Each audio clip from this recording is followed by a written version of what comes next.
Mtu wangu. Mambo. Poa bwana. Wewe ulienda ukapotea bana. Mimi nimekuja kunao hapa kidogo.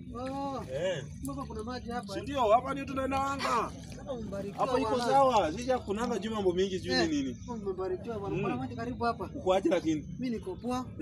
Lakini bwana, kuna kitu ni sana. Nini? Kuna kitu nipea pressure. Pressure? Sasa mtoto mdogo pressure unatoa wapi? Pressure achia mpira na baisikeli na mataya za magari. Pressure ni ya nini sasa wewe? Sasa mama yangu alikosa sana bwana. Alikosa kufanya nini? Mama alisumbua baba yangu sana bwana, nilikuwa kwa tumbo yake. Ati mamaka alisumbua babako ukiwa kwa tumbo wewe? Sasa hiyo wewe inakuhusu na nini? Sasa kama sasa mbona alikuwa anamdanganya kila wakati? Alikuwa anamdanganya aje? Anamwambia, "Mtoto anataka maziwa." Huku unataka wewe kwa tumbo. Mtoto anataka juice. Hai. Anamdanganya kwa nini sasa mimi sikuitishia juice? Usiingilie hizo vitu. Na mimi sikuitishia juice. Mbona unaingilia sasa vitu yenye ilisha? Sio umezaliwa umekuwa uachane nayo. Hapana, tu alimtumia mbaya. Sasa unataka kugombanisha mama juu anatumia babako vibaya? Si ndio mbona mdanganya? Angesema yeye mwenyewe angesema anataka maziwa. Angesema yeye ndiye anataka nyama, kuna wengine wanasema wanataka nyama. Kama kuna siku nyingine walienda kwa hoteli.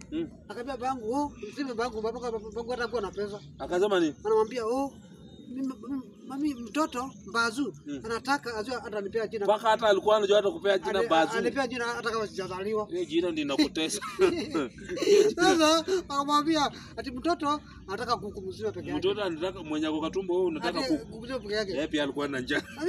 Na mimi razi kuitisha kitu. Alikuwa na njaa kuku, sasa utafanya aje na upi unataka?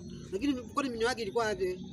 Unajua wewe kama mwenyewe ama niambia bagu sasa hivi kule unakula sasa hivi ulianza kwa tumbo wewe. Nataka mimi nataka sasa hivi nataka niende mpia baba yangu mamangu alimdanganya. So unataka kwenda kuambia hiyo pesa ambayo hiyo pesa alimdanganya amrudishie. Mbona yeye anamdanganyilia ati bado yuko kwa nyumba tu si mama akiwa naye bado. Mimi nataka na mimi sitaki kitu mimi sikuitisha. Unajuaje kama ulikuwa unataka kuoka? Mimi nilikuwa najijua. Kwani sijua mimi nilikuwa najua. Ulijua uko bado kwa tumbo? Mimi sikuwa naitisha kitu kwani nilikuwa sikia yeye akisema tu.